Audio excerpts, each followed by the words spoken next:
Hello guys, welcome to ED online classes. आज के इस वीडियो में आप लोगों को मैं लॉगरिथम का बेसिक कॉन्सेप्ट सिखाऊंगा, जिसमें से आप लोग को लॉगरिथम के बारे में कुछ बेसिक जानकारियां मिलेगी। ये जानकारी आपके हायर क्लासेस में बहुत यूजफुल होगी।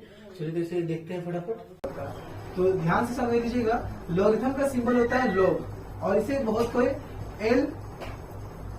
एल जी भी लिख सकते हैं। ठीक है, तो एल जी या एल एन भी लिखा जाता है, बट ज्यादातर जो प्रचलन में चला हुआ है वो है आपका एल ओ जी लॉग। ठीक है, जब एल जी और एल एन लिखिएगा तो एल कैपिटल होना चाहिए, और जब लॉग लिखिएगा तो एल ओ जी तीनों स्मॉल होना चाहिए। तो लॉगरिथम को शॉर्टकट में लॉग लिखते हैं, और लॉगरिथम के जो बेसिक फॉर्मूलाज है उसको जानने से पहले आपको पता होना चाहिए कि लॉग की कंडीशन में हमेशा अगर आपके पास कभी भी गलती से लॉग ए, लॉग बी, लॉग सी कुछ भी लिखा हुआ रहे तो आप समझ जाइएगा कि यहाँ पर हमेशा ई छुपा हुआ रहेगा। अब ये ई है क्या? तो ई को बोलते हैं एक्सपोनेंशियल, जिसका वैल्यू होता है 2.45। ठीक है, अब ये ई होता है क्या है? तो ये एक बेस होता है लॉग का, जो हमेशा हिडन होता है। यानी अगर आप log 2 लिखते हैं तो ठीक है, आपको पता होना चाहिए कि यहाँ पे log e भी है, यानी log बेस e2। इसको इस टाइप से रीड कर सकते हैं, log बेस e2। ठीक है, और बहुत जगह पे आपको क्लियरली भी देगा कि log e5, तो समझ जाइए कि log 5 ही है। e लिखना ना लिखना बात के बात है, ये आपको सिर्फ याद रखना है कि बेस में होता है। तो log के बारे में हम लोग को ये छोटा जानकारी पता होना चाहिए। अब हम लोग आते हैं इसके फॉर्मूलाज पे। तो log का फर्स्ट फॉर्मूला होता है log m plus log n is equals to log mn, जिसका मतलब हुआ कि जब दो लोग अलग अलग होंगे तो उनको कंबाइन करने से एडिशन में आपका log mn यानी मल्टीप्लाई में बन जाएगा। इसका एग्जांपल से समझते हैं। अगर आपके पास कोई नंबर्स वाले क्वेश्चंस रहेंगे, log 5 प्लस log 12, तो आप इसे आराम से लिख सकते हैं log 5 इंटू 12, क्योंकि फॉर्मूला है कि अगर लोग आपको अलग अलग दिखे तो उसको एडिशन के कंडीशन में मल्टीप्लाई कर सकते हैं। इसका आंसर हो जाएगा आपका log 60। ठीक है, अब इसी टाइप से एक दूसरा फॉर्मूला इसका सिमिलर होता है log m minus log n is equals to log m by n।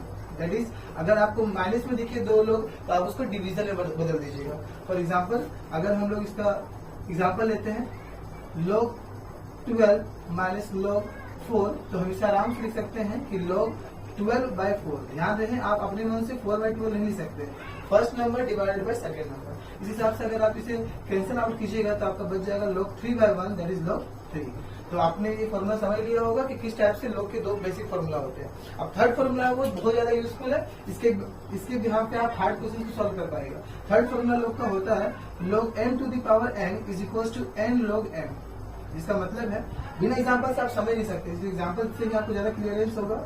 जैसे कि आपको मिल जाएगा log 5 to the power 3, that is 5 cube, तो आप इसे लिख सकते हैं 3 log 5, बिकॉज आपका फॉर्मूला कहता है कि अगर log के फंक्शन में पावर आ जाए तो पावर को पीछे कर दिया जाएगा, और बाकी जो बच जाएगा उसको उतार देंगे। यानी log 5 क्यूब है तो पावर 3 है, तो 3 इधर आके आपका log 5 बन जाएगा। चलिए एक और फॉर्मूला जान लेते हैं इसके बारे में। अगर आपका इन केस कहीं लिखा हुआ रहेगा log रूट m या x कुछ भी नंबर, तो आप इसे लिख सकते हैं 1/2 log x। अभी कोई हार्ड फॉर्मूला नहीं है, ये एक ड्राइव फॉर्मूला है, इसी के थ्रू ये फॉर्मूला आया। अगर आपको बेसिक नॉलेज होगा तो आपको पता होना चाहिए कि रूट x का मतलब होता है x टू द पावर 1/2, क्योंकि रूट का मतलब पावर 1/2 ही होता है। तो इसी के बिहाफ ये फॉर्मूला बना है। ये रूट x से मतलब इसके पावर 1/2 है, भाई 1/2 पावर पीछे आ गया। ठीक है, तो ये कोई हार्ड फॉर्मूला नहीं है। बाकी ये तीनों फॉर्मूला का आपको ध्यान रखना होगा। इसके एग्जाम्पल आप ले सकते हैं। अगर आपके पास क्वेश्चन आ जाते हैं log रूट 15, तो आप इसे आराम से लिख सकते हैं कि रूट का मतलब होता है 1/2, और हम लोग से लिखना होगा log 15। ठीक है, तो ये आपका फोर्थ फॉर्मूला हो गया। और इसके अलावा आपको कोई एक्स्ट्रा फॉर्मूला याद नहीं रखने पड़ेंगे। जब आप इसके मैथ्स बनाइएगा तो इसमें अच्छा सा प्रैक्टिस हो जाएगा आपका कि कौन सा फॉर्मूला कहाँ यूज होता है। ठीक है, तो अब हम इसके कुछ क्वेश्चन बनाएंगे। इसके अलावा हम लोग को कुछ छोटा सा बात भी पता होना चाहिए। log के कंडीशन में आपको ये पता होना चाहिए कि कुछ लॉगरिथम्स के वैल्यू फिक्स होते हैं। फॉर एग्जाम्पल log 10 का वैल्यू 1 होता है, log 100 का वैल्यू 2 होता है, log 1000 का वैल्यू 3 होता है। आप ये समझ पा रहे होंगे कि ये 1 2 3 क्यों होता है? तो क्योंकि आपको मैंने एक छोटा सा फॉर्मूला बताया था यहाँ पे कि जब भी पावर का फॉर्म में कोई चीज लिखा जाएगा तो पहले पावर आता है, उसके बाद जो चीज बच जाता है सेम एट इज लिख देते हैं हम लोग। ठीक है, तो हम लोग यहाँ पे ये जान लेंगे कि log 10 जो होता है वो सच में 1 ही होता है, उसका पीछे कोई रीजन नहीं। ठीक है, log 10 ऑलवेज 1। और हम लोग को जानना है कि लोग 100 क्यों कैसे हो गया। तो बहुत आसान बात है, लोग 100 को लिख सकते हैं आप 10 का स्क्वायर, और रूल क्या कहता है हमेशा पावर पीछे, दैट इज 2 बाहर और लोग 10, और जैसा कि आप जानते हैं लोग 10 का वैल्यू क्या है 1, यानी ये हो गया 2 into 1, कितना की इक्वल हो गया 2 का।